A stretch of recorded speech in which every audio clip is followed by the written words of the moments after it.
የተወደዳችሁ የሐናንያ የስነ መለኮት ኮሌጅ ኦንላይን ተማሪዎች ሰላም ለእናንተ ይሁን። እኔ ወንድማችሁ መጋቢ ቴዎድሮስ አሙ ነኝ። ካልቸራል አንትሮፖሎጂ 9ኛውን ክፍል ዛሬ እንመለከታለን። አስቀድመን እግዚአብሔር እንዲያስተምረን እንጸልያለን። እግዚአብሔር የዘላለም አምላክ በጌታ በኢየሱስ ስም ስለዚህ ጊዜ ስለዚህ ቀን ስለሰጠህን ዕድል እጅግ አድርገን እናመሰግናለን። እግዚአብሔር የዘላለም አምላክ በጌታ በኢየሱስ ስም እኔንም በዚህ ሚዲያ የሚማሩትን የሚከታተሉትን ሁሉ እንድትረዳን በጌታ በኢየሱስ ስም ጸልያለሁ። ስለምትረዳን እናመሰግናለን በጌታ በኢየሱስ ስም። ኦኬ ዛሬ የምንመለከተው ስለ ሃይማኖትና ማህበረሰብ የሚለውን ሐሳብ ነው የምናየው። ከዛ በፊት ከባለፈው ከተመለከትነው ባለፈው ያነሳነውን ስለ ምስሎችና ትርጉማቸው የሚለውን የተወሰነ ነገር ማንሳት ፈልጋለሁ። ምክንያቱም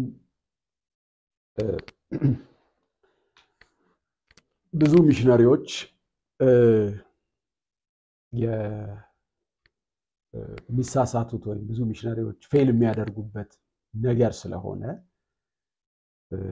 ለወንጌል እግዚአብሔር ወደዚህ ማህበረሰብ ልኮኛል ብለው ብዙ ሰዎች ሲሉ ሰማለሁ እና አንድ ጥያቄ ጠይቃለሁ። ምን ያክል ስለምትሄድበት ማህበረሰብ ታውቃለህ? ምን ያክል ስለዛ ማህበረሰብ ባህል ምን ያክል ታውቃለህ የሚል ጥያቄ አነሳለሁ። ምክንያቱም እውነት ነው እግዚአብሔር ተልኮ ሊሰጠን ይችላል፣ ምሪት ሊሰጠን ይችላል። ወደ ሶማሊያ ሀገር ሄደው ወንጌል ስበክ፣ ወደ ጅቡቲ ሄደው ወንጌል ስበክ፣ ወደ ሰሜን አፍሪካ ሀገሮች ወደ ሙስሊም ኤሪያ ላይ ሄዳችሁ ወንጌል ልትሰብኩ ትችላላችሁ። በተለያየ አካባቢ ሄደን ወንጌል ልንሰብክ እንችላለን። ነገር ግን ወንጌል ስንሰብክ እግዚአብሔር ወደዛ ማህበረሰብ ውስጥ እንድንሄድ ሲያነሳሳን እና ድሉን ሲሰጠን ከኛ የሚጠበቅ ነገር ደግሞ እንዳለ ማወቅ አለብን። ማለት ምን ያክል ለተልኮ ዝግጁ ሆነናል። ወደዛ ማህበረሰብ ውስጥ ስንሄድ ዓላማችን ወንጌልና ወንጌል ነው። ትውልድን በወንጌል ለመድረስ ነው። በወንጌል ያልተደረሰውን ህዝብ ለወንጌል ለመድረስ ነው። ግን ያ ህዝብ በምን አይነት ሁኔታ ውስጥ ነው ያለው? በምን አይነት ባህል ውስጥ ነው ያለው? ምን አይነት ባህል ነው ያለው ያ ማህበረሰብ? ስለዚህ ይሄንን እንደሚገባ ያላወቀ ሰው እዛ ማህበረሰብ ውስጥ ቢሄድም ወንጌል ውጤታማ በሆነ መንገድ ሊሰብክና የእግዚአብሔርን ሚሽን ሊፈጽም አይችልም። ስለዚህ ከኛ የሚጠበቅ ድርሻ እንዳለ ማወቅ አለብን ማለት ነው። ከኛ ባለፈውም ብለናል የካልቸራል አንትሮፖሎጂ የመንፈስ ቅዱስን ሚና አይተካም። ነገር ግን በሚሽን ውስጥ ደግሞ የካልቸራል አንትሮፖሎጂ ስፍራ ልናቅ ይገባናል። ትልቅ ዋና ጉዳይ ስለሆነ ሰዎች ያሉበትን የተያዙበትን ነገር እስካላወቅን ድረስ ሰዎችን ልብ ልናገኝ አንችልም። ሰዎችን አድሬስ ልናደርግ አንችልም። ስለዚህ ይሄ ትምህርት መሰረታዊ ትምህርት ነው። ወደ አንድ ማህበረሰብ ውስጥ ስንሄድ ምን የሚገጥመን ነገር ምንድነው? የተለያዩ ለዛ ማህበረሰብ የሚጠቀምባቸው የሚገለገልባቸው ምስሎችና ትርጉሞችን እናገኛለን። ስለ ሰላምታ አሰጣጥ ሊሆን ይችላል፣ የጋብቻ ባህላቸው ሊሆን ይችላል፣ የቀብር ስነ ስርዓታቸው ሊሆን ይችላል። ብቻ የተለያየ ለነሱ የሚያደርጓቸው ስርዓቶች አሉ እና ከዛ ስርዓት ጋራ የሚያያይዙ ትርጉም አለ እኛ በምን ተረጉምበት መንገድ አይደለም የሚተረጉሙት ማለት ነው አሁን ለምሳሌ ምዕራባውያንና አፍሪካውያን ያለን ስለ ጊዜ ያለን አመለካከት አንድ አይደለም ምዕራባውያን ጊዜን ከፋፍለው በስኬጁል በፕላንድ አሴ ሊኒየር የሆነ ቀጥ ያለ መስመር አድርገው ነው ጊዜን የሚመለከቱት እኛ ደግሞ ልክ ተመልሶ አፍሪካውያን በአብዛኛው በአፍሪካ ጊዜን እንዳዙሪት ተመልሶ እንደሚመጣ አድርገን ነው የምንቆጥረው ማለት ነው ስለዚህ ጊዜን የምንወስደው ከሁነቶች ጋር አያይዘን ነው ከክስተቶች ከሁነቶች ከታሪክ ከበዓላት ከምናምን ጋር አያይዘን ጊዜን እናያለን እንጂ ጊዜ ቀጥ ያለ መስመር አድርገን እንደምራ ስለዚህ የተለያየ ማህበረሰብ የሚጠቀምበት የተለያየ ስለ ጊዜ ያለው አመለካከት ስለ ዓለም ያለው እይታ እና እያንዳንዱን ደግሞ ስርዓቶችን ደግሞ የጋብቻ ስርዓት የተለያየ ስርዓቶች የአምልኮ ስርዓቶቹ የራሱ የሆነ ትርጉም አላቸው በዛ ማህበረሰብ ውስጥ ማለት ነው ኦኬ ዛሬ የምናነሳው ይሄ እንግዲህ ባለፈውን ሐሳብ ለመከለስ ነው ዛሬ የምናነሳው ሃይማኖትና ማህበረሰብ የሚለውን ሐሳብ ነው ሃይማኖትና ማህበረሰብ ወይም ሃይማኖታዊ እምነቶችና ማህበረሰብ የሚል ኮንሴፕት እናነሳለን እንግዲህ በአለም ላይ ሃይማኖት የሌለው ህዝብ የለም ሃይማኖት የሌለው ማህበረሰብ የለም በሁሉ ማህበረሰብ ዘንድ ስንሄድ የምናገኘው ነገር ምንድነው ሃይማኖት የሚለው ነው ስለዚህ አንዳንድ ማህበረሰብ ጋር ስትሄዱ ያ ማህበረሰብ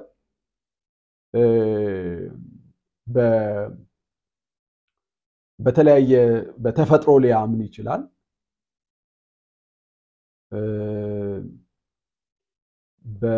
በክርስትና ሊያምን ይችላል በእስልምና ሊያምን ይችላል በቡዲዝም ወይ ሂንዱይዝም ተከታይ ሊሆን ይችላል ብቻ ከሰሜን እስከ ደቡብ ከምስራቅ እስከ ምዕራብ ብንሄድ ሃይማኖት የሌለው ማህበረሰብ አናገኝም እንደ ማህበረሰብ ማለት ነው እንደ ማህበረሰብ ሃይማኖት የሌለው ማህበረሰብ የለም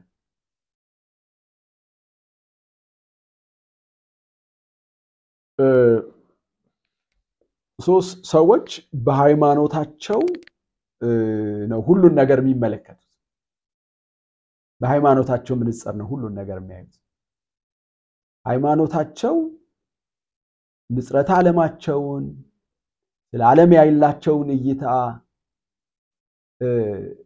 የሚተረጉሙት ከሃይማኖት መመሪያቸው ተነስተው ነው ማለት ነው ስለዚህ ወደ ህንድ ሀገር ብትሄዱ ስለ ሂንዱይዝም እምነት ስትመለከቱ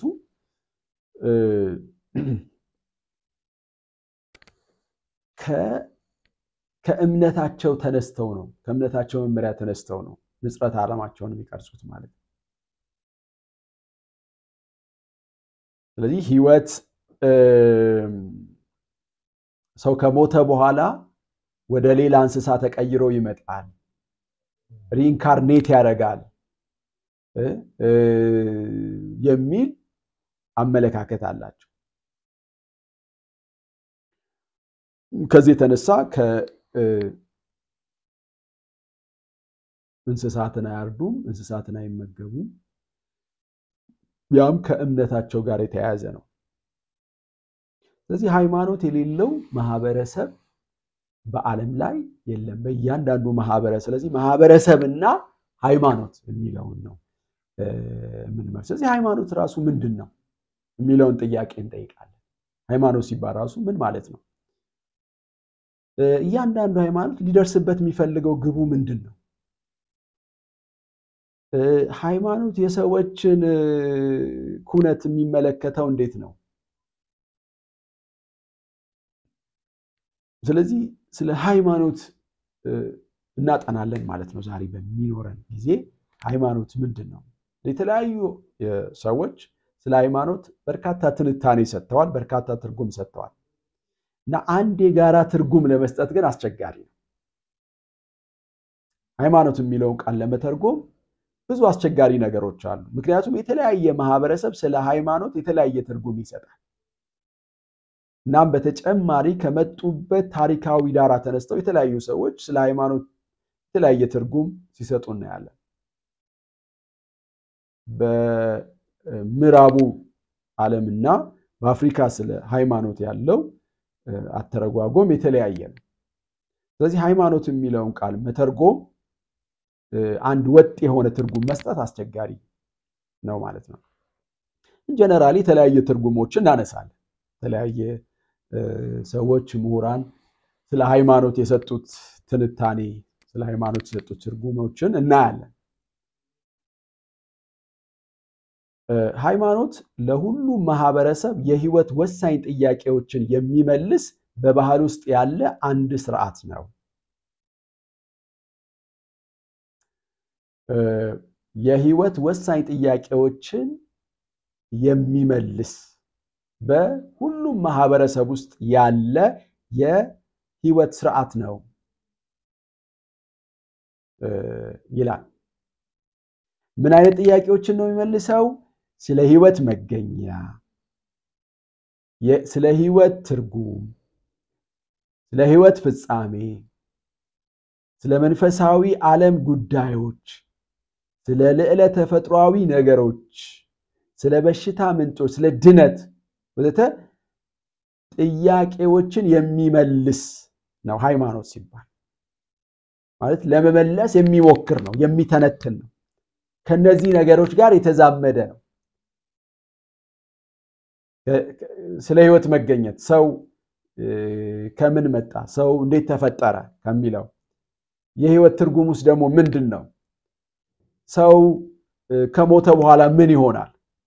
ስለ መንፈሳዊ ጉዳይ፣ ስለ እግዚአብሔር፣ ስለ በሽታ ምንጭ፣ ስለ ድነት እነዚህ ሁሉ አድሬስ ለማድረግ የሚሞክር ነው ማለት ነው ሃይማኖት። ሶሲዮሎጂስቶች ደግሞ ሃይማኖት ማለት ማህበራዊ ተቋም ማለት ሲሆን ከተዋሃደ የእምነት ስርዓት፣ ምልክቶች እና ሃይማኖታዊ በዓላት ወዘተ የተዋቀረ ነው የሚል ትርጉም ይሰጡታል። ባጭሩ ሃይማኖት ማለት ማህበራዊ ተቋም ነው፣ ሶሻል ኢንስቲትዩሽን ነው። ስለዚህ በዚህ በሶሻል ኢንስቲትዩሽን ውስጥ የእምነት ስርዓቶች አሉ፣ ሲምቦልስ አሉ፣ ሪቹዋልስ አሉ እና ከተለያየ ነገር የተዋቀረ ነው ማለት ነው።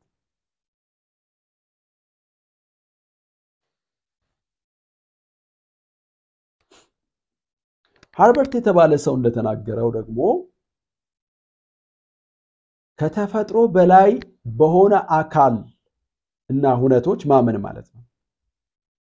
ይሄ ሰው ሃይማኖት የሚለውን ዲፋይን ሲያደርገው ከተፈጥሮ በላይ በሆነ አካል እና ሁነቶች ማመን ማለት ነው። እንግዲህ ከተፈጥሮ በላይ በሆኑ አካል ማመን ማለት ምን ማለት ነው? በእግዚአብሔር ማመን ማለት ነው። ይሄ ዓለም በእግዚአብሔር ተፈጥሯል። ይሄ ዓለም ካለመኖር ወደ መኖር የመጣው በእግዚአብሔር ነው ብሎ ማመን፣ እግዚአብሔር በሰራቸው ነገሮች ማመን።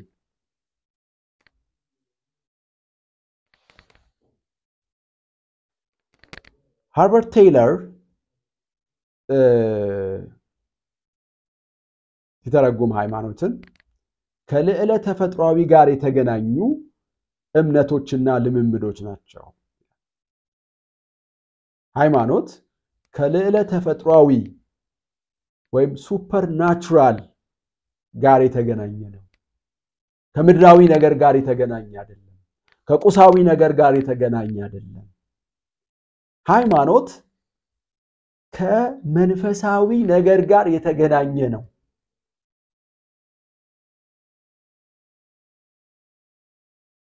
ከእግዚአብሔር ጋር የተገናኘ ነው እና ከልምምዶች ጋር የተገናኘ ነው የሚል ትርጉም ያስቀምጣል። እንደዚሁም አንድ ሰው ሃይማኖት የሚለውን ቃል አሁንም ሲተረጉም ሰዎች ስለ ሰው የመጨረሻ ችግር ለመፍታት የሚጠቀሙበት ከተፈጥሮ በላይ የሆነ ዕውቀት ነው። ሃይማኖት የሚለውን ቃል ሰዎች የሰው ልጆችን የመጨረሻ ችግር ለመፍታት የሚጠቀሙበት ከተፈጥሮ በላይ የሆነ ዕውቀት ነው። ስለዚህ የሰዎችን ችግር ለመፍታት የሚጠቀሙበት ዕውቀት ነው ብሎ ደግሞ እንደዛው አንድ ሰው ሲተረጉም እናያለን። ስለዚህ በዚህ ሰው አባባል ሃይማኖት ማለት በልዕለ ተፈጥሯዊ ነገር ማመን ማለት ሲሆን ይህም ስለ ሰው ልጅ አመጣጥ፣ ስለ መልካምና ክፉ አመጣጥ፣ ስለ እግዚአብሔር ሕልውና፣ ስለ ሰው ልጆች ዕጣ ፈንታ የመሳሰሉትን የመጨረሻ የሕይወት ጥያቄዎችን ለመፍታት የሚረዳ ነው።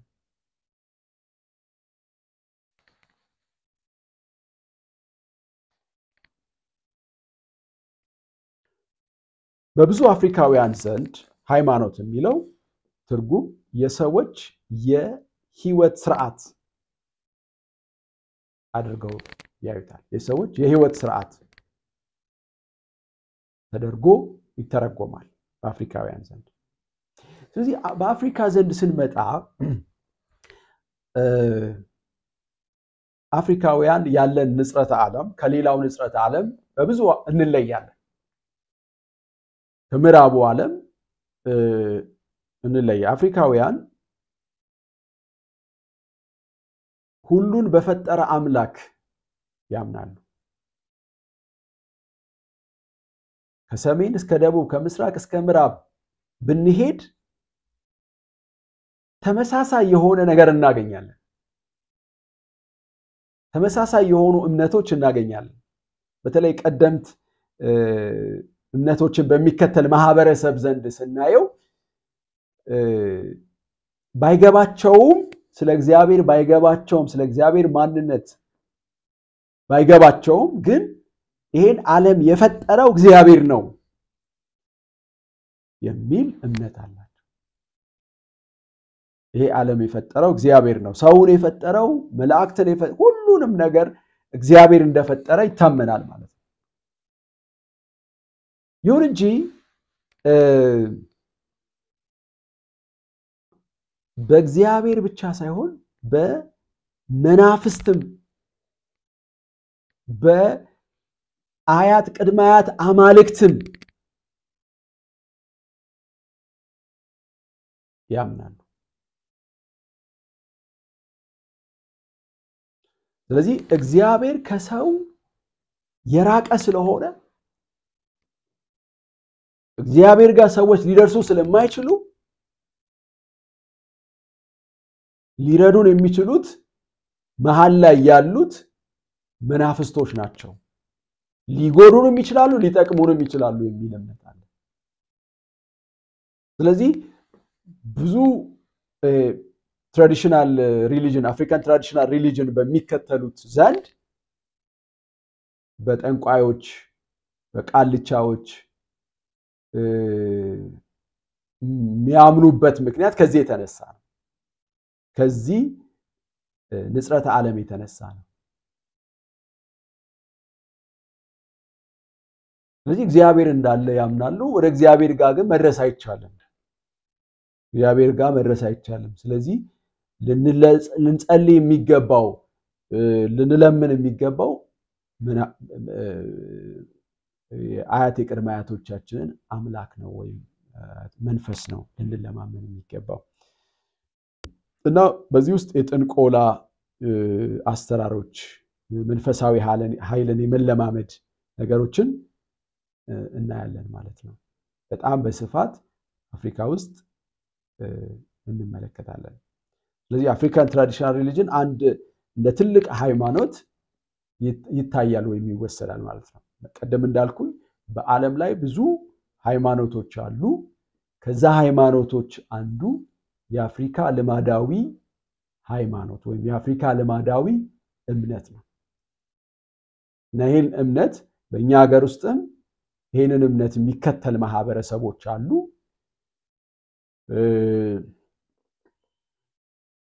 በሌሎች የአፍሪካ ሀገሮችም በጣም በስፋት እናገኛለን ማለት ነው ስም እንኳን ሲወጣ ስም የሚያወጣው ቃልቻ ያለበት ሰው የተለየ ስም የሚያወጣ ሰው አለ በዛ ማህበረሰብ ውስጥ ማለት ነው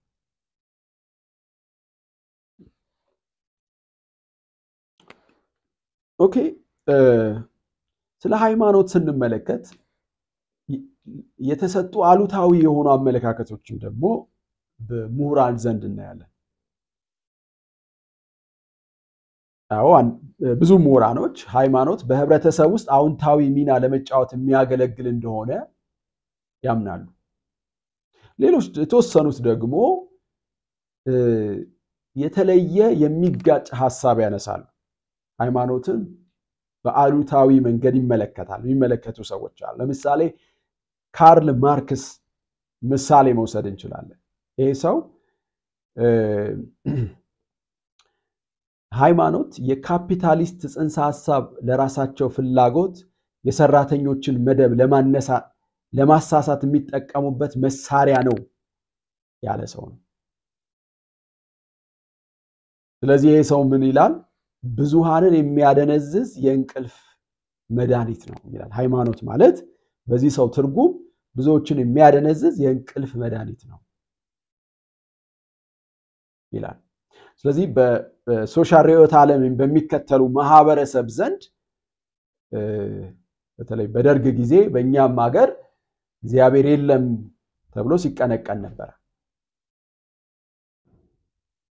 አሁንም በቻይና በሰሜን ኮሪያ ስናይ በእግዚአብሔር መኖር የማያምን ህብረተሰብ ነው ሌላው የ19ኛው ክፍለ ዘመን የጀርመን ፈላስፋ ፍሬደሪክ ኒች ያለው ነገር ነው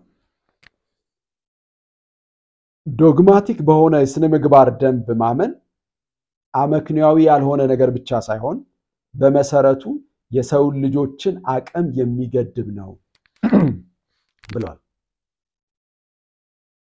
እንግዲህ አውሮፓዎች እንደምናቀው የክርስትና ማዕከል የነበሩ ታላላቅ ሚሽነሪ ኦርጋናይዜሽን የፈጠሩ ለሌሎች ለአፍሪካ ለኤዥያ ለዓለም ሁሉ ወንጌልን ለማድረስ ዋጋ የከፈሉ ህዝቦች ናቸው ነገር ግን ከኢንላይትመንት ፔሪድ በኋላ ከአብርሆት ዘመን በኋላ ከነዚህ ከአንዳንድ ፈላስፎች መነሳት በኋላ ግን ያ ህዝብ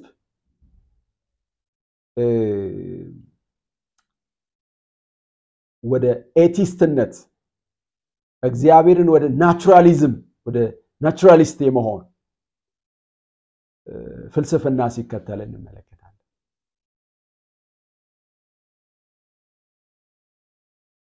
ስለዚህ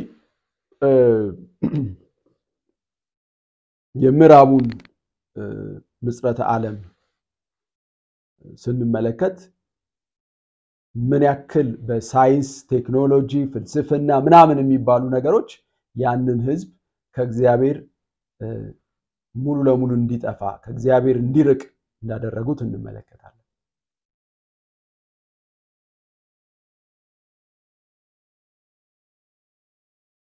ስለዚህ ሃይማኖት በህብረተሰብ ውስጥ በሶስት ደረጃዎች ሊኖር ይችላል ወይም ይኖራል። እያንዳንዱ ደረጃ ሁሉንም የማህበረሰብ ቁልፍ ጥያቄዎች ይመልሳል።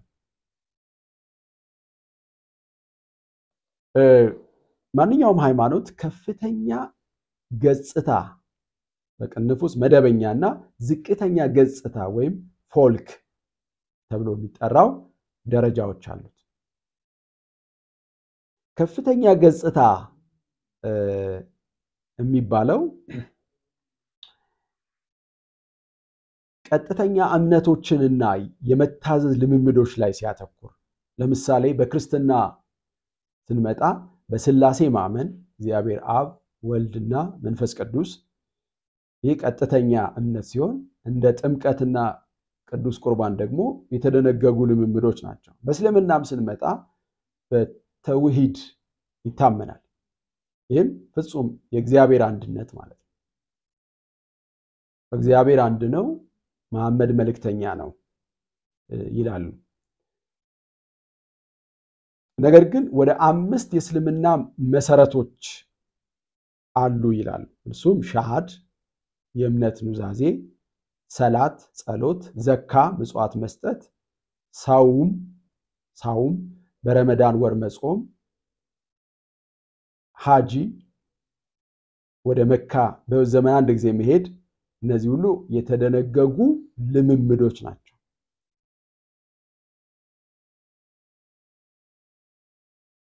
ስለዚህ እነዚህ በከፍተኛ ገጽታዎች ደረጃ የምናስቀምጣቸው ወይም መደበኛ ሃይማኖት ተብሎ የሚቀመጡ ናቸው ማለት ነው።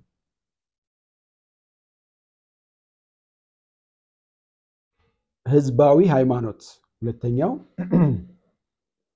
ይህ ደረጃ ምዕመናን ወይም በእንግሊዘኛ ፎልክ ሪሊጅን የምንለው ማለት ነው። ይህ ደረጃ ምዕመናን ቀጥተኛ የእምነት አመለካከታቸው ከአካባቢው ባህል እምነትና መገለጫዎች ጋር የሚቀላቀልበት ጊዜ ማለት ነው። ማለት ሃይማኖቱ አለ፣ ሃይማኖቱ ደግሞ ከባህል ጋር ሲቀላቀል ምን እንለዋለን? ፎልክ ሪሊጅን እንለዋለን። በአብዛኛው ልማዳዊ ሃይማኖት የሚለው ትርጉም አይ ቲንክ የተሻለ ትርጉም ነው። በአንዳንድ ሃይማኖቶች ውስጥ አብዛኛው አማኞች የልምድ ሃይማኖተኞች ናቸው። የልምድ ሃይማኖተኞች በልምድ ክርስትናን የወረሱ ወይ በቤተሰብ ሊሆን ይችላል እንደ ሃይማኖት ክርስትናን የተቀበሉ ግን በትክክል የክርስትናን አስተምሮ ያልገባቸው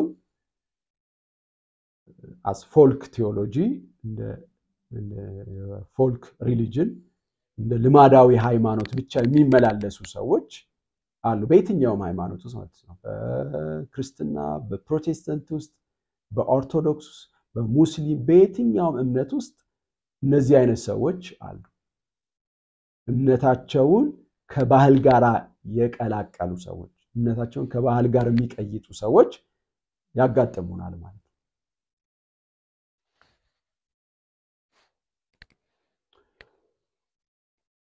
ሌላኛው ሳይንስ ነው።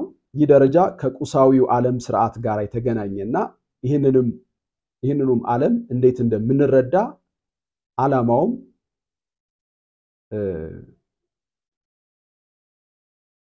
ሁሉን ለመቆጣጠር የሚል ዓላማ ያለው ቁሳዊ ነገሮች ላይ ብቻ የሚያተኩር ሳይንስ ነው። እንደምናውቀው ሳይንስ እውነትን መፈለግ ነው። ስለዚህ ሳይንስ ስለ ሃይማኖት የሚሰጠው ትርጉሞች አሉት ማለት ነው። ሌላው በዚህ ኮንሴፕት ላይ የምንመለከተው በሃይማኖትና በንጽረተ ዓለም መካከል ስላለው ግንኙነት ነው። ይህ በሁለቱ መካከል ግንኙነት እንዳለ ግልጽ ነው። ሃይማኖት ውስጥ ምን አለ? ንጽረተ ዓለም አለ። እያንዳንዱ ሰው ንጽረተ ዓለም የሚቀረጸው በራሱ በሃይማኖቱ አስተምህሮ መሰረት ነው። እስልምና እምነት ተከታይ ንጽረተ ዓለሙ የሚቀረጸው በእስልምና አስተምህሮ በተለይ በቁርአን መሰረት ነው። የቡዲስትም የትኛውም ሃይማኖት ስንወስድ ንጽረተ ዓለሙ የሚቀረጸው በዛ እምነት መመሪያ መሰረት ነው። ስለ ህይወት ያለው ትንተና፣ ስለ ህይወት ያለው ትርጓሜ የሚሰጠው ከዛ ማህበረሰብ ከዛ እምነት አስተምህሮ በመነሳት ነው። ስለዚህ የቀረበ ግንኙነት እንዳላቸው እናውቃለን ማለት ነው። በሃይማኖትና በንጽረተ ዓለም መካከል የቀረበ ግንኙነት አለ። ሀበርት የተባለ ሰው ሲናገር ንጽረተ ዓለም ስለ ሰዎች መሰረታዊ መላምት ሲያቀርብ፣ ሃይማኖት ደግሞ ለተመሳሳይ ሰዎች ስለ እውነታ የተወሰነ ይዘትን ያቀርባል። ለሰዎች ንጽረተ ዓለም ስለ ሰዎች መሰረታዊ መላምቶችን ሲያቀርብ፣ ሃይማኖት ደግሞ ለተመሳሳይ ሰዎች ስለ እውነታ ያቀርብላቸዋል።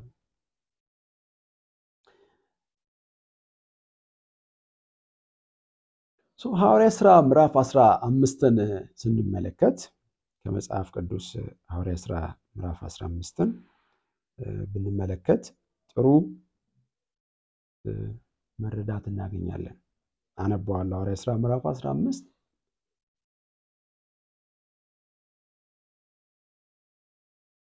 ሰዎች ፍላጎታቸውን ለማሟላት በሃይማኖታቸው ውስጥ ደንቦችን እንደሚያዘጋጁ፣ ስለዚህ የመጀመሪያው ቤተክርስቲያን በድነት ምን ያክል ቀላል ያልሆኑ ቻሌንጆች እንደገጠሟት በሐዋርያ ሥራ ምዕራፍ 15 ላይ እናገኛለን። አንዳንዶች ከይሁዳ ወረዱና እንደ ሙሴ ሥርዓት ካልተገረዛችሁ ትድኑ ዘንድ አትችሉም ብለው ወንድሞች ያስተምሩ ነበር። በእነርሱም በጳውሎስ በበርናባስ መካከል ብዙ ጥልና ክርክር በሆነ ጊዜ፣ ስለዚህ ጳውሎስና በርናባስ ከእነርሱ አንዳንዶች ሌሎችን ሰዎች ወደ ሐዋርያት ወደ ሽማግሌዎችም ወደ ኢየሩሳሌም ይወጡ ዘንድ ተቆረጠ። ቤተክርስቲያኑም በመንገድ እየረዳቸው እነርሱም የአሕዛብ መመለስ እየተረኩ በፊንቅያ በሰማርያ አለፉ። ወንድሞችንም ሁሉ እጅግ ደስ አሰኟቸው። ወደ ኢየሩሳሌም በደረሱ ጊዜ ቤተክርስቲያንና ሐዋርያት ሽማግሌዎችም ተቀበሏቸው። እግዚአብሔርም ከእነርሱ ጋር ያደረገውን ሁሉ አወሩ። ከፈሪሳውያን ወገኖች ግን ያመኑት አንዳንዶች ተነስተው ትገርዟቸው ዘንድና የሙሴን ሕግ እንዲጠብቁ ታዟቸው ዘንድ ይገባል አሉ። ሐዋርያትና ሽማግሌዎችም ስለዚህ ነገር ለመማከር ተሰበሰቡ። ከብዙ ክርክርም በኋላ ጴጥሮስ ተነስቶ እንዲህ አላቸው፣ ወንድሞች ሆይ አሕዛብ ከአፌ ወንጌልን ቃል ሰምተው ያምኑ ዘንድ እግዚአብሔር በመጀመሪያው ዘመን ከእናንተ እኔን እንደመረጠኝ እናንተ ታውቃላችሁ። ልብን የሚያውቅ አምላክ ለእኛ ደግሞ እንደሰጠን መንፈስ ቅዱስ በመስጠት መሰከረላቸው። ልባቸውን በእምነት ሲያንጽ በእኛና በእነርሱ መካከል አንዳች አልለየም። እንግዲህ አባቶቻችንና እኛ ልንሸከመው ያልቻልነውን ቀንበር በደቀ መዛሙርት ጫንቃ ላይ በመጫን እግዚአብሔርን አሁን ስለምን ትፈታተኑታላችሁ? ነገር ግን በጌታ በኢየሱስ ክርስቶስ ጸጋ እንደነርሱ ደግሞ እንድን ዘንድ እናምናለን። ሕዝቡም ሁሉ ዝም አለ። በርናባስና ጳውሎስ እግዚአብሔር በእጃቸው በአሕዛብ መካከል ያደረገውን ምልክት ድንቅ ሁሉ ሲተርኩላቸው ይሰሙ ነበር። እነርሱም ዝም ካሉ በኋላ ያዕቆብ እንዲህ ብሎ መለሰ፣ ወንድሞች ሆይ ስሙኝ።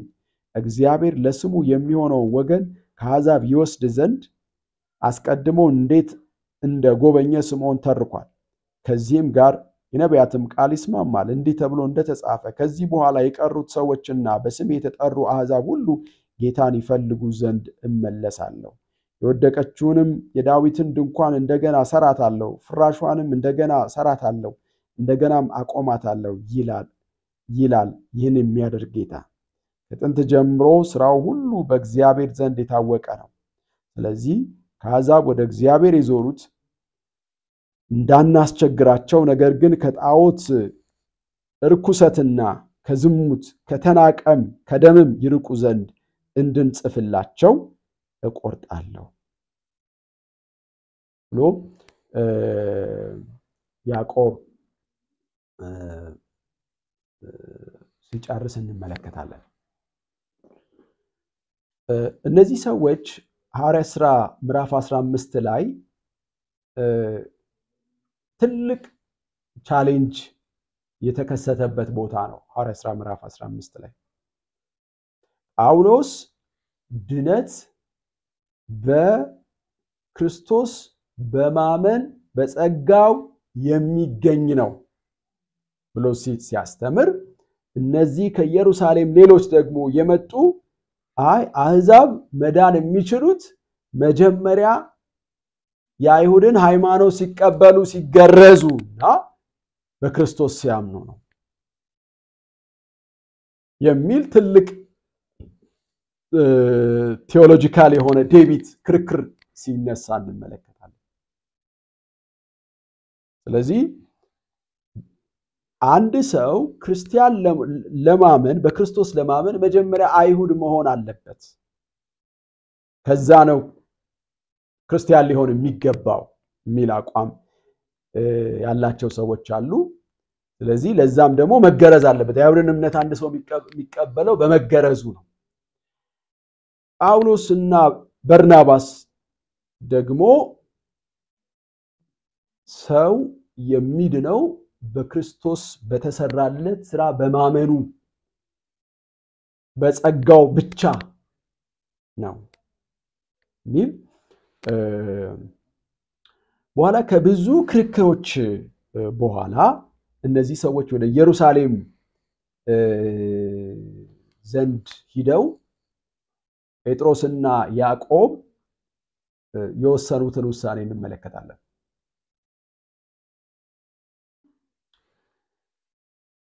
ስለዚህ እኛ ልንሸከም ያልቻልነውን ሸክም በእነዚህ ሰዎች ላይ እንጭን ዘንድ አይገባም።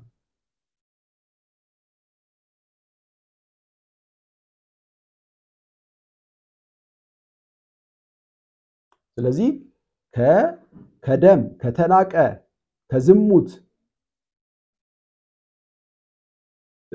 ከርኩሰት ከዝሙት ከተናቀ ከደምም ይርቁ ዘንድ እንድንጽፍላቸው እቆርጣለሁ ብለው ሲወስኑ እንመለከታለን ማለት ነው። ስለዚህ በሐዋርያት ሥራ 15 ላይ በአይሁድ ሃይማኖት መሰረት አንድ ሰው ክርስቲያን ለመሆን መገረዝን ሊቀበል ይገባል የሚል እምነት አላቸው። ካልተገረዘ ህብረተሰቡ ያንን ሰው እንደ አንድ ክርስቲያን አይቆጥረውም። ስለዚህ አይሁድ ያልሆኑ ሰዎች ለመዳን ባህላቸውን መለወጥ ይጠበቅባቸው ነበር። እንዲሁም የአይሁድን ባህል መለማመድ አዳፕት ማድረግ ይገባቸው ነበር። ነገር ግን እግዚአብሔር አይሁድን በሚያስገርም አሕዛብ የአይሁድን ባህል እንዲለምዱ ሳይጠብቅ ያንን መንፈስ ቅዱስን ስለላከላቸው መሪዎቹ እግዚአብሔር በአሕዛብ መካከል የሰራ ያለውን ስራና ስርዓቶቹን በማየት ውሳኔን ሲወስኑ እንመለከታለን። ስለዚህ የባህል ለውጥ ማድረግ አያስፈልግም። ለደህንነታችን አይሁዳዊ መሆን ሌላ ባህል የራሳችንን ባህል ትተን ሌላ ባህል መከተል አይገባንም።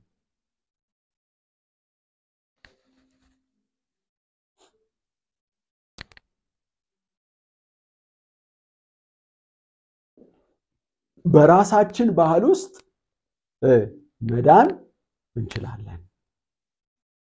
የሚል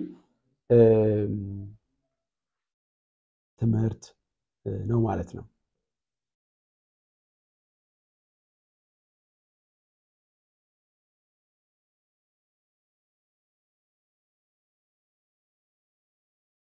ስለዚህ እንደ ጳውሎስ እንደተናገረው መገረዝ ለአሕዛብ አስፈላጊ አይደለም።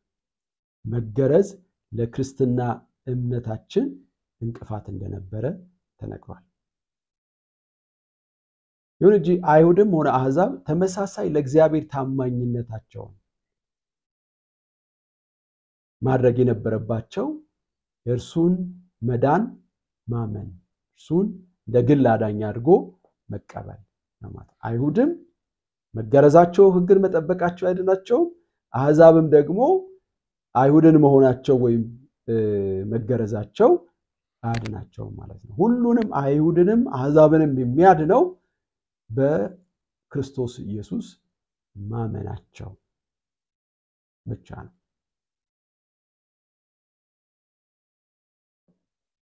ስለዚህ ስለ ሃይማኖት ስናጠቃልል በእያንዳንዱ ማህበረሰብ ውስጥ የተለያየ ሃይማኖት አለ። ያንን ሃይማኖት ያ ማህበረሰብ ደግሞ የዛ ማህበረሰብ ንጽረት ዓለም የተቀረጸው በዛ ሃይማኖት መሰረት ነው። ስለዚህ አንድ ሚስዮናዊ ወደዛ ማህበረሰብ ውስጥ ለመስበክ ሲሄድ ለመጽሐፍ ቅዱስ ታማኝ መሆን አለበት።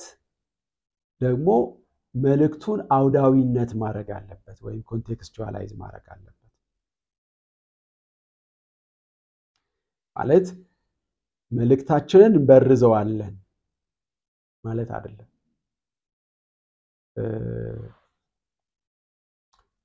ወደ ሌላ ባህል ውስጥ ሄደን ወንጌል ስንናገር ልክ ያንን ማህበረሰብ ለመምሰል ስንል ወንጌልን አንቀይጥም፣ አንቀላቅልም። ነገር ግን ወንጌልን ሳንቀላቅል፣ ወንጌልን ሳንሸቃቀጥ በዛው ባህል አውድ መሰረት ግን ወንጌልን መናገር እንችላለን። ስለዚህ ለምሳሌ እኔ የመጣሁበት ባህል አለ፣ ሂጄ የምሰብክበት ደግሞ ባህል አለ። ስለዚህ ለምሳሌ የኔን ባህል በክብ በመስለው ሂጄ የምሰብክበት ባህል ደግሞ በአራት ማዕዘን በመስለው ያ ማህበረሰብ እንደኔ ክብ ባህል እንዲኖረው አይደለም። ያ ዲስትራክሽን ነው። ያ ወንጌል አይደለም። አንዳንድ ምዕራባውያን ወደ አፍሪካ ሲመጡ ባህላቸውን እንዲቀይሩ ያደርጉ ነበር። የአፍሪካ ባህል አጋንንታዊ ነው።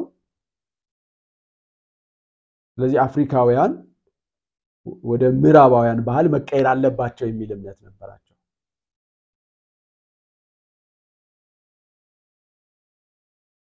ነገር ግን በሚሄድበት ባህል ውስጥ ያን ባህል ሳለውጥ ነገር ግን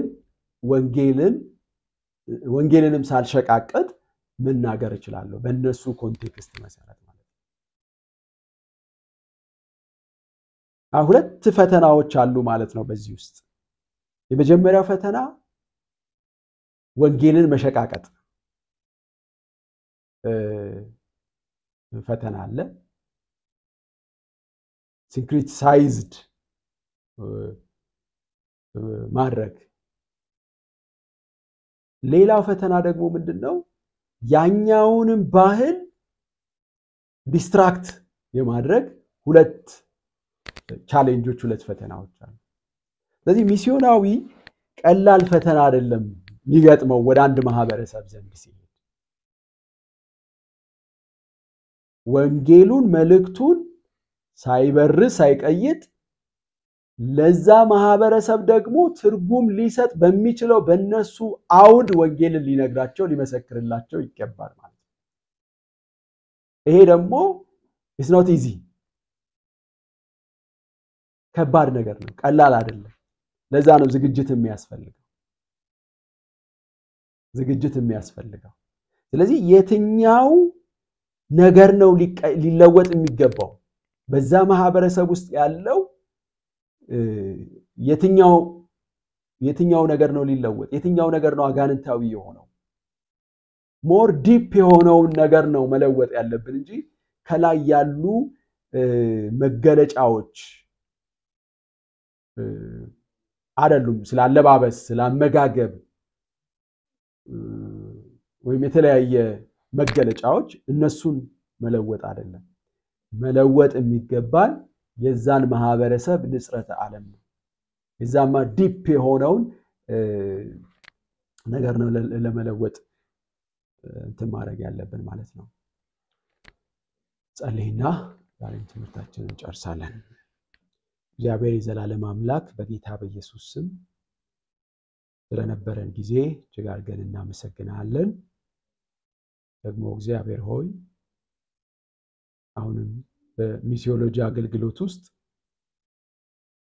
እግዚአብሔር የዘላለም አምላክ ወንጌልን ሳንሸቅጥ ደግሞ ባህልንም ሳንለውጥ እውነትን መናገር የምንችልበት ጥበብና ዕውቀት እንድታበዛልን በኢየሱስ ስም ጸልያለሁ ስለምትረዳን እናመሰግናለን በኢየሱስ ስም አሜን